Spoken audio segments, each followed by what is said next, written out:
ਉੱਚੀਆਂ ਲੰਮੀਆਂ ਟਾਹਲੀਆਂ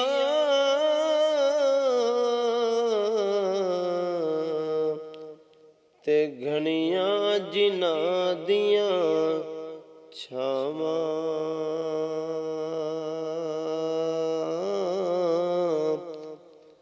हर एक चीज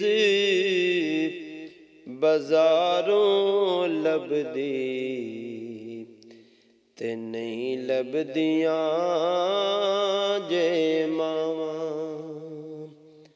हर एक चीज बाजारों लभदी